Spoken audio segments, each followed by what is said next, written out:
Olá a todos e todas. A COP30, que será realizada em Belém dentro de pouco tempo, marca um momento histórico para o Brasil, porque pela primeira vez a gente vai sediar uma COP das Nações Unidas sobre mudanças climáticas.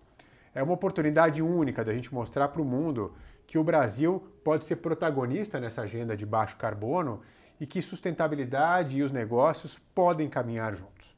Para apoiar esse movimento, a UI inaugurou em setembro um projeto sem precedentes, que é a UI House, um espaço multissetorial criado para acelerar a implementação da agenda climática, a agenda de ação. Ela é um hub que vai reunir líderes empresariais, governos, academia, ciência, sociedade civil, em torno de 5 prioridades para os próximos 10 anos. Infraestrutura sustentável, cidades resilientes, capital natural, nature-based solutions e florestas, economia circular e, claro, cadeia de suprimentos sustentáveis. Mais do que um espaço de debate e diálogo, a UI House ela foi concebida para ser um ambiente de cocriação de soluções e um legado duradouro pós-COP30. Que então a gente vai transicionar esse espaço no último dia da COP para que ele seja a nova Secretaria de Povos Indígenas do Estado do Pará. Um compromisso real com o impacto socioambiental da UI. Para iniciar essa série da UI, UI Brasil Podcast, eu recebo aqui hoje dois convidados mais do que especiais, amigos da casa, colaboradores e que têm feito um papel fundamental na agenda climática, professor Carlos Nobre, professor Agliberto, e vão trazer um pouco mais para a gente hoje do papel da sociobioeconomia amazônica na construção desse futuro sustentável. Carlos, Agliberto, uma honra, um prazer ter vocês aqui hoje, nesse nosso podcast, nas vésperas da COP30, e obrigado por vocês terem arrumado um tempo de estar aqui com a gente. Bom, esse nosso bate-papo vai ser bem informal, e eu vou começar perguntando para você, professor Carlos, do ponto de vista científico, qual é a grande oportunidade que a COP30 representa para o clima e para o meio ambiente? Ricardo, muitíssimo obrigado pelo convite, aqui na UI. Sem dúvida, eu não tenho a menor dúvida, e a maioria de nós cientistas climáticos estamos certos que essa tem que ser a COP mais importante das 30 COPs. Por quê? Porque nós tivemos por 21 meses a temperatura global atingindo 1,5 graus mais quente. Segundo semestre de 2023, todo 2024 e até abril de 2025. Depois caiu um pouquinho, está em 1,3 graus mais quente. Mas quando atingiu 1,5 graus, todos os fenômenos extremos climáticos aumentaram no mundo. Ondas de calor, secas, incêndios florestais, rajadas de vento, super chuvas. Então, e aí a pergunta é, a população global estava preparada, adaptada? Não, em nenhum lugar do mundo, principalmente nos países em desenvolvimento. Mais de 2 bilhões de habitantes no mundo super vulneráveis a esses eventos extremos.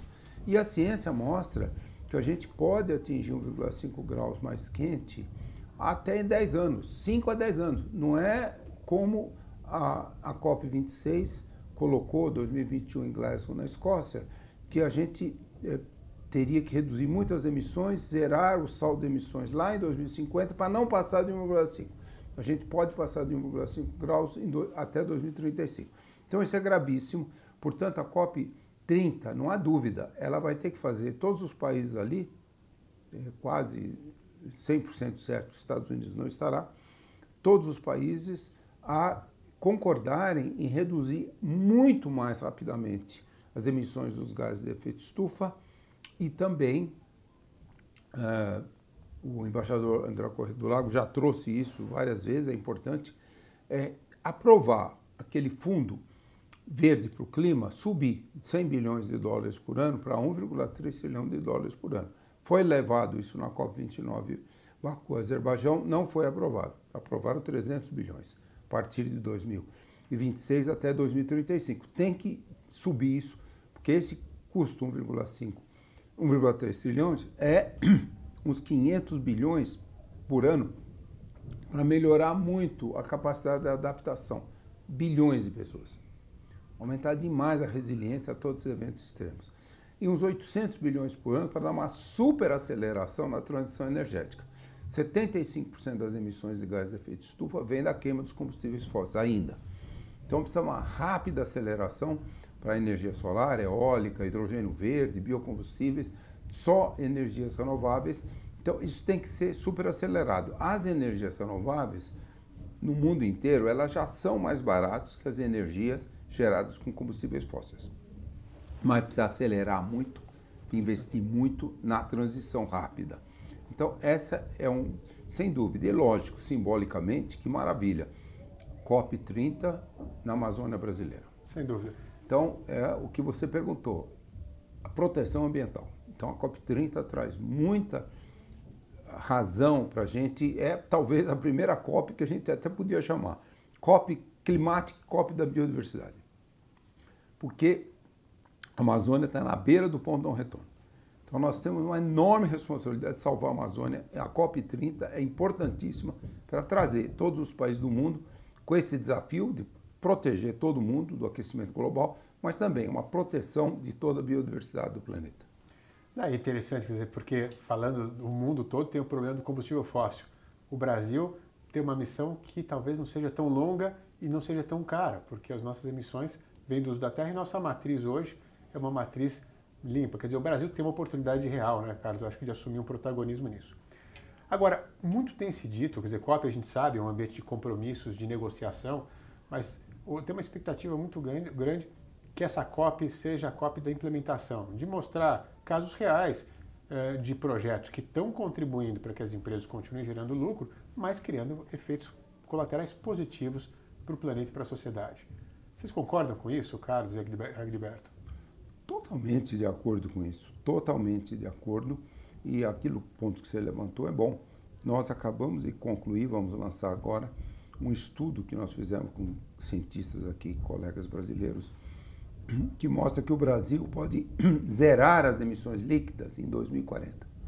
O presidente Lula foi muito brilhante no final do discurso do G20, em novembro do ano passado, no Rio de Janeiro. Ele falou: a crise climática é tão grave que nós não podemos zerar as emissões líquidas em 2050. Nós temos que zerar em 2040, não mais que 2045. E o nosso estudo mostra que o Brasil tem toda a condição, como mesmo você falou, 24% das emissões dos gases de efeito estufa no Brasil são queima de combustíveis fósseis.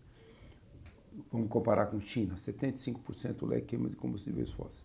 O Brasil pode acelerar muito a transição. 70% das emissões do Brasil são desmatamentos e agropecuária, principalmente.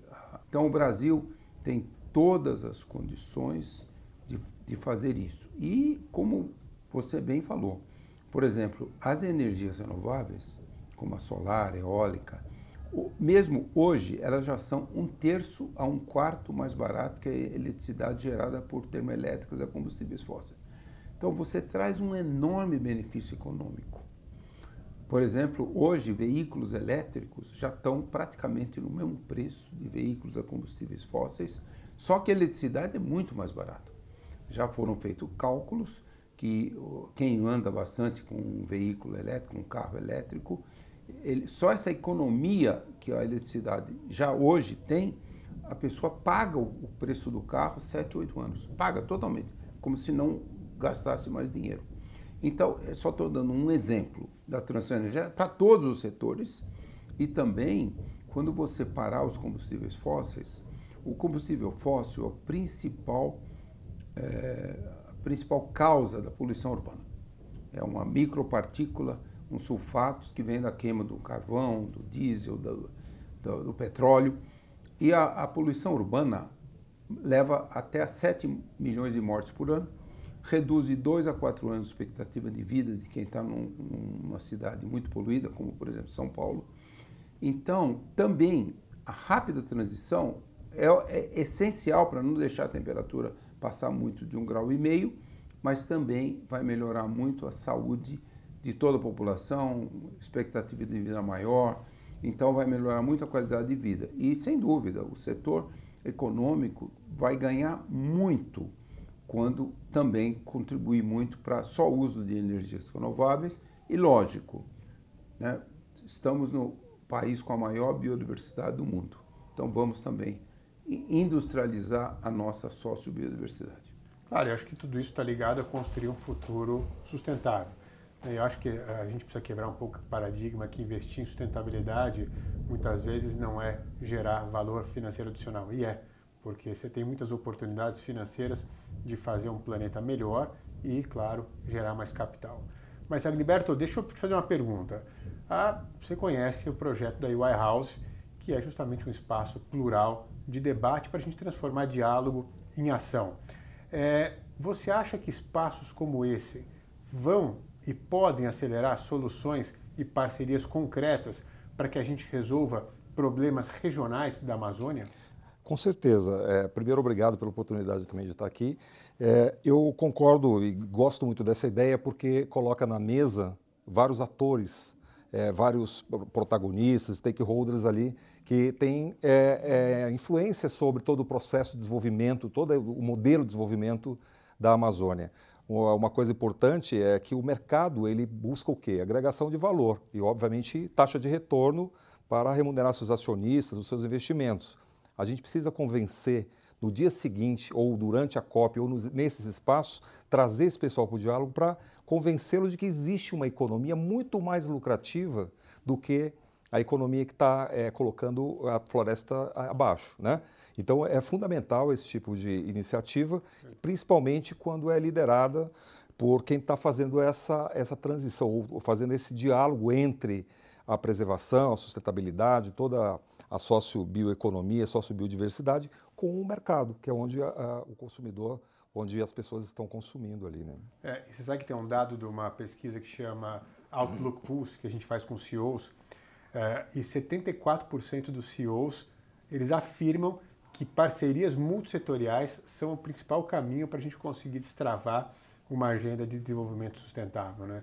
Então é um assunto que está na pauta do CEO e eu acho que essa COP vai colocar muito quais são as oportunidades estruturadas de longo prazo para isso acontecer, que vai ajudar a escalar tudo isso, né? Vou falar um pouquinho agora de um tema que eu acho que você conhece um pouco, que é risco climático e ciência. Né? Professor Carlos, me conta um pouquinho, né? Você foi um dos primeiros a alertar sobre o risco da Amazônia atingir um ponto de não retorno, o tipping point. Quais são os sinais mais críticos e claros que a gente está vendo hoje em relação a isso? Olha, Ricardo, é muito grave. A Amazônia, a ciência conhece hoje 23 pontos de não retorno no mundo. Alguns já começam a ser quebrados se a temperatura sair de 1,5 e chegar a 2 graus.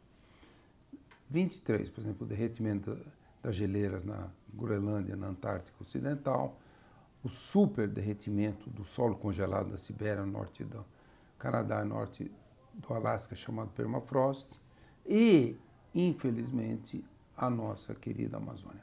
Eu fui, de fato, o primeiro cientista, 35 anos atrás, publiquei os 2 primeiros artigos científicos na Science Journal of Climate, 90 e 91, mostrando, no final dos anos 80, o desmatamento cresceu muito e eu fiz uma pesquisa, se o desmatamento ficar muito grande, e o artigo mostrou, passa do ponto de não retorno. E no meu estudo original, falava pelo menos 50% da Amazônia vai ficar degradada, e eu dei o nome de savanização.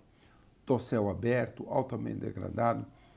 E aí eu continuei há 35 anos fazendo essa pesquisa, inclusive fui o cientista que lançou o experimento de grande escala da biosfera-atmosfera na Amazônia, super conhecido como experimento LBA, janeiro de 1999. Nós colocamos mais de 25 locais lá na Amazônia, com torres até de 50 metros, na floresta, uma torre de 20 metros na pastagem, uma torre também em áreas de savana tropical, cerrado. E aí, esses experimentos todos, um monte de também aviões de pesquisa que mediram tudo na Amazônia, eles mostram que a Amazônia está na beira do ponto de não retorno. O que é isso? Todo o sul da Amazônia, do Atlântico até a Bolívia, e agora, inclusive, pegando a planície amazônica no Peru e na Colômbia, isso dá 2,5 milhões de quilômetros quadrados. A estação seca já está 4 a 5 semanas mais longa, 1 semana por década, ficando mais longa. A estação seca na Amazônia, milhões e milhões de anos de evolução, é 3 a 4 meses, mas mesmo durante a estação seca, chove. O mês com menos chuva é 40, 50 milímetros. Agora, toda essa região, principalmente a Amazônia brasileira, o sul, a estação seca está 4, 5 semanas mais longa, 20 a 30% mais seca e 2 a 3 graus mais quente. E um estudo de uma colega minha, Luciana Gatti, do INPE, mostrou 2010 a 2024, esse estudo calcula todo o balanço de carbono de 4 pontos, sudeste, nordeste, noroeste e sudoeste da Amazônia.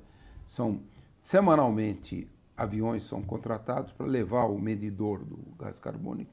Ele mede semanalmente até 5 km de altura. E esse estudo mostrou que o sudeste da Amazônia, sul do Pará e norte de Mato Grosso, a floresta já virou fonte de carbono. Então, está muito. E os nossos estudos mostram, né? Passou de 20% a 25% de desmatamento, hoje está 17% e 18%. E o aquecimento global atingindo 4 graus, aquecimento global atingindo 2 graus, passa do ponto de retorno. Está na beira, porque se a gente continuar com as emissões, nós vamos atingir 2 graus antes de 2050. E o desmatamento, se a gente não zerar totalmente, nós vamos atingir 20 a 25, passar de 20% em poucas décadas. Até 2050 passaremos de 25%. Então, está na beira do ponto de retorno e, portanto, nós temos uma enorme responsabilidade de impedir esse ponto de retorno. No aquecimento global, não deixar de modo algum a temperatura chegar a 2 graus. Por exemplo, mesmo agora, antes nós tínhamos uma seca severa a cada 20 anos, normal, do clima normal. E a floresta tinha bastante tempo de se recuperar depois da seca.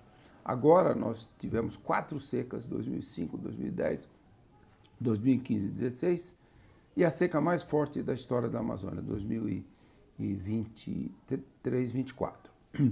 Então, nós não podemos deixar, e lógico, nós temos que buscar uma série de soluções, que nós chamamos de soluções baseadas na natureza, zerar rapidamente o desmatamento, a degradação e o fogo. Felizmente, nos últimos meses, diminuiu os incêndios florestais, quase todos criminosos. O ano passado bateu todo o recorde, 180 mil incêndios na Amazônia, todos os países da Amazônia, 140 mil na Amazônia brasileira, mais de 95% dos incêndios humanos, não foram descargas elétricas. O outro ponto, zerar o desmatamento, a degradação e o fogo, restaurar. Nosso estudo mostra que temos que restaurar uns 500 mil quilômetros quadrados da floresta desmatada, degradada, porque aí, quando a floresta secundária crescer, ela vai segurar, não vai deixar a estação seca continuar crescendo. E a terceira solução baseada na natureza é dar escala, obviamente, para a socioeconomia, floresta em pé, rios fluindo. E a quarta é valorizar muito o conhecimento dos povos indígenas, quilombolas, ribeirinhos, comunidades locais. Os indígenas estão lá há 14 mil anos, sempre mantiveram a floresta. Então, é um enorme desafio e nós achamos muito importante, simbolicamente, a COP30 ser lá na Amazônia, porque vai ser muito claro demonstrar para todo mundo que nós precisamos do que nós chamamos pontos de não retorno positivos, soluções baseadas na natureza e dar grande escala para essas soluções. E perfeito. Você sabe, Carlos, que a gente tem um estudo recente que chama UI Nature Risk Barometer, que mostra que 64% dos investidores institucionais, eles já afirmam que a perda de biodiversidade representa risco financeiro material. Quer dizer, risco financeiro material é aquele que está no radar deles para olhar. Isso é algo fundamental, a gente sabe, né? E pelo que você falou, quer dizer, você falou muito sobre Nature-Based Solutions, e isso é, ao mesmo tempo, um mecanismo de preservação, mas também para gerar desenvolvimento local na Amazônia, né? Bom, passar para o terceiro bloco de perguntas aqui, desse nosso videocast, podcast, bioeconomia e o estudo recente que a gente fez, a UI apoiou o Amit, sobre os hubs de inovação, que é algo fundamental, né? A UI, a gente está muito preocupado, Carlos, em, de fato, ser o elo de ligação entre o que está acontecendo na ponta e como a gente consegue escalar soluções para o mercado que vão, de fato, melhorar a resiliência das cadeias produtivas, destravar todo o valor econômico dessa sociobioeconomia que a gente tem, claro, e ajudar na preservação ambiental, né? Bom, começar aqui. A UI e o Instituto Amazônia 4.0 desenvolveram esse estudo de viabilidade para os hubs na Panamazônia. E quais foram os principais achados dessa pesquisa? Acho que eu até vou começar aqui com o Agliberto. Perfeito. Conta para a gente aqui, por favor, Agliberto. Isso é fundamental a gente entender que a Amazônia é uma economia viva, está acontecendo, mas ela tem gargalos. E ela tem gargalos para escalar e para agregar valor. Um dos gargalos é a questão de logística, né? Então nós temos rios muito distantes, como eu disse, a riqueza está no interior desses rios, nos afluentes, e é difícil de buscar. Então, uma das coisas que nós identificamos é a necessidade de ter entrepostos, de ter hubs nas margens dos rios ali, para poder coletar tudo isso, fazer buffers para regular essa sazonalidade que acontece. A outra coisa que nós identificamos, a necessidade, embora tenha universidades, centros de pesquisa muito bons, mas ainda são insuficientes e não estão adequadamente olhando algumas coisas importantes, que é a transformação da ciência em mercado, ou negócios para o mercado de forma sustentável, que mantenha a floresta em pé e, obviamente, os rios lá todos fluindo. A outra questão fundamental é que nós precisamos agregar valor de forma rastreável, que é, nós olhamos aí lá na pesquisa de campo, que tem alguns lugares, tem alguns bioativos que a gente precisa inserir bastante conhecimento para que ele seja competitivo, uma escala e competitividade no mercado global. Senão nós vamos ter um problema de colocar produto nacional só e não vai resolver a questão econômica lá. A terceira coisa fundamental é que nós precisamos organizar os atores, os stakeholders na tríplice hélice ali, que são os governos, as academias, os centros de pesquisas e as empresas, o desafio das empresas. Consertar tudo isso é o que faz esse novo modelo, alinhar vetores, alinhar visões estratégicas de toda essa tríplice hélice, é que faz esse modelo de você desenvolver sustentavelmente a Amazônia seja vitorioso aí. Então esses achados básicos, eles mostram que é possível a gente criar um modelo, que foi justamente o que a gente fez no estudo. Ao final dele, nós propusemos um modelo de hub que não esteja só centrado nas grandes cidades, onde tem as universidades consolidadas, mas principalmente que a gente leve esses hubs também lá para as comunidades, lá onde está a incidência dos bioativos. E os hubs mostram, quer dizer, que a gente consegue aumentar a geração de emprego local, Sim. Ao mesmo tempo que a gente consegue reduzir o custo de tudo isso, seja o custo logístico, seja a perda que você tem de produto, né, pós-coleta. Então isso é algo que de fato é muito importante. Fundamental. 40% da redução do custo logístico aí, obviamente isso impacta na pegada de carbono, e 25% das perdas, justamente por conta dessa primeiro elo da cadeia de valor. Quando você tira, por exemplo, a castanha, ela não pode, ela está na água, ela cai na água, o ouriço da castanha. Você não pode deixar ali, senão é sujeito a aflatoxina e outras coisas e impede de você comercializá-la. A mesma coisa o açaí, a mesma coisa outros produtos aí. Perfeito. E Carlos, na sua visão, o que falta para a bioeconomia sair do tamanho que ela tem hoje, que a gente sabe que ele representa ainda pouco, né, do PIB brasileiro? O que falta para sair disso e ganhar uma escala real e, claro, beneficiar de fato a região? Olha, sem dúvida, nós temos aí dois desafios, né? O Agliberto já tocou, né? Nós temos que criar vários desses polos de inovação, não só nas grandes cidades, mas também em comunidades. Nós estamos querendo criar um primeiro polo de inovação na comunidade indígena Paiter-Suruí, com uma fábrica de chocolate e mais para frente uma fábrica de processamento da castanha do Brasil.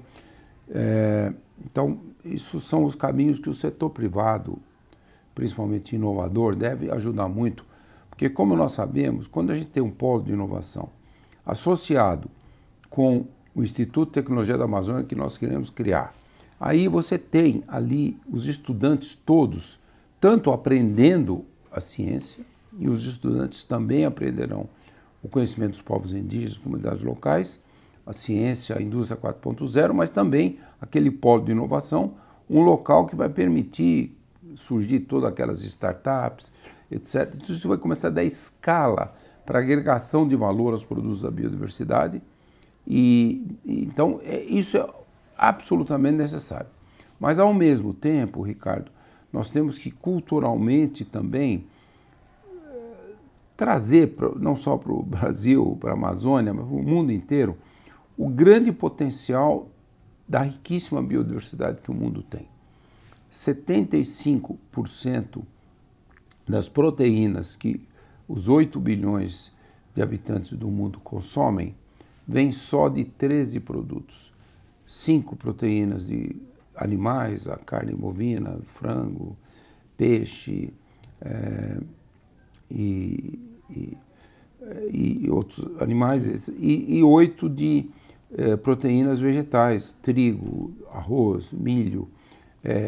Então, veja bem, nós precisamos, a Amazônia tem a maior biodiversidade do mundo, o Brasil tem a maior biodiversidade do mundo, 28% a 30% de todas as espécies conhecidas, a Amazônia tem 13% de todas as espécies conhecidas, mas a gente praticamente não usa os produtos da biodiversidade nem aqui no Brasil, nem na Amazônia e nem no mundo inteiro. Então, esse vem um desafio que eu quero colocar aqui, cultural. Mas é muito importante que o setor privado, inovador, ajude muito com isso. É como trazer para toda a população amazônica aqui do nosso país e do mundo. Por exemplo, estudo recente, publicado algumas semanas atrás, mostrou que várias frutas da Amazônia que nós não utilizamos, elas trazem um enorme benefício para a saúde humana, não é só alimento. Os indígenas amazônicos chegaram a 14 mil anos atrás, eles utilizaram nesses milhares de anos mais de 2.300 produtos da biodiversidade, mais de 250 frutas. E a saúde é bem melhor. Então esse é um aspecto também importante que é muito mais cultural, né?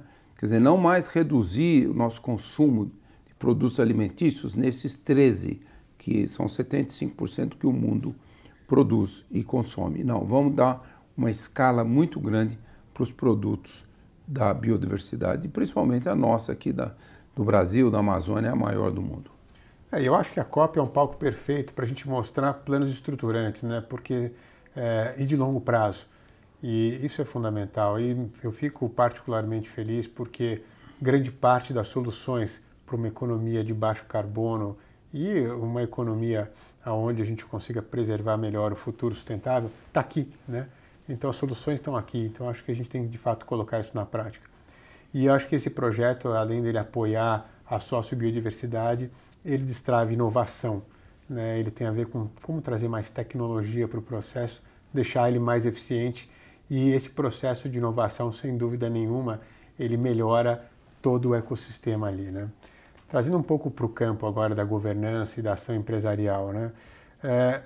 Como é que a gente transforma compromissos em execução efetiva, especialmente na Amazônia, cara? Porque a gente vê uma série de anúncios, né, financeiros de fundos e muitos deles acabam nem ganhando tração, mas esse ano especificamente tem alguns projetos bem fortes, né? Tem o TFFF e outros tantos. Mas o que se diria, né, que é hoje o principal elo que a gente precisa para sair do compromisso e entrar na execução efetiva? Olha, sem dúvida, nós precisamos também convencer muito o mundo financeiro.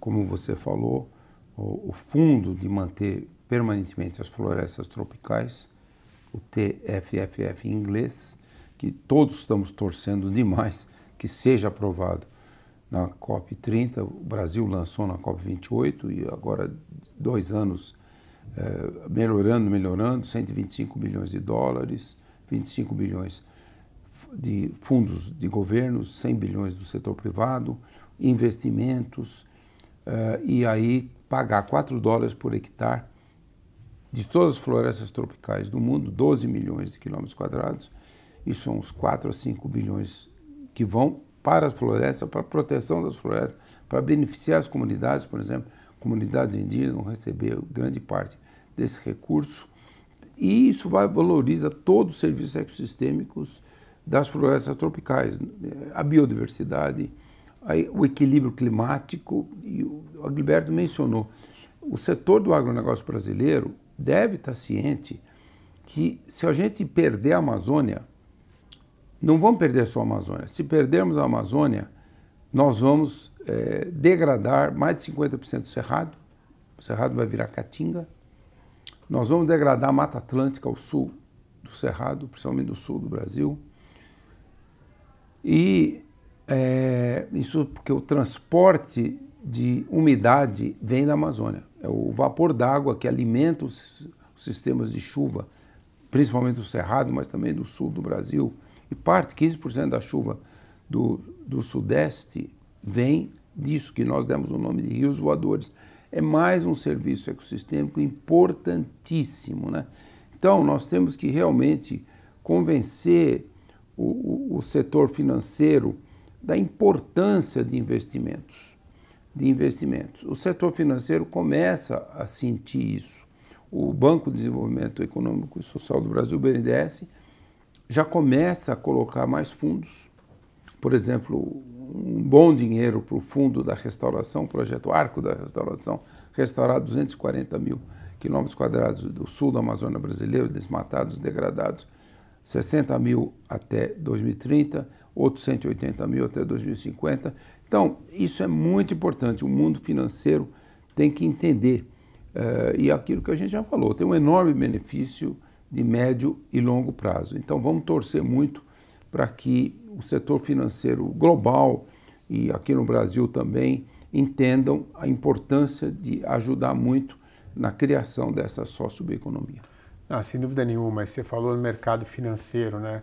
A gente também tem uma pesquisa que chama UI Global Institutional and Investor Survey, que ela mostra que 87% dos investidores pelo mundo, eles esperam que as empresas tenham dados auditáveis de impacto climático e natural. Quer dizer, a gente conseguir auditar os dados climáticos, assim como a gente audita os dados financeiros de perdas e lucros, é fundamental para dar escala. Quer dizer, a gente precisa saber quais são as perdas e lucros dessa economia que tem uma crise climática por trás, né? Essa economia verde. Então eu espero mesmo que o setor financeiro deve promover essa mudança, até porque, né, Carlos, a gente sabe que o capital busca retorno. Projetos estruturantes como o TFFF, que geram retorno, mas também geram um retorno ambiental, são fundamentais. Eu acho que esses mecanismos de blended finance, eles são também fundamentais para que a gente consiga dar tração para que depois o investidor, o setor privado, consiga continuar esse projeto. Estamos chegando ao fim do nosso podcast aqui. Eu queria uma palavra final, às vésperas da COP30, Carlos. Eu acho que a gente está aqui num momento único, que a gente não deve ter outro tão importante para essa agenda no curto prazo. Lembrando, quando a gente fala de clima, nós estamos falando de energia, nós estamos falando de bens de consumo, nós estamos falando de biodiversidade, de floresta, enfim, tudo está por trás disso. Então, uma palavra final sua e do Agilberto aqui, e já agradeço imensamente a parceria, a presença e que a gente se veja, nos vemos em Belém daqui a pouco. Vamos nos ver muito em Belém. Parabéns pelo UI House, vai ser uma belíssima iniciativa, e parabéns também, simbolicamente, após a COP30, aquilo vira o local da Secretaria dos Povos Indígenas do Pará, com uma secretária indígena. Então, isso vai ser uma maravilha, porque aí vai dar um valor enorme para os povos indígenas, para o seu conhecimento, para sempre.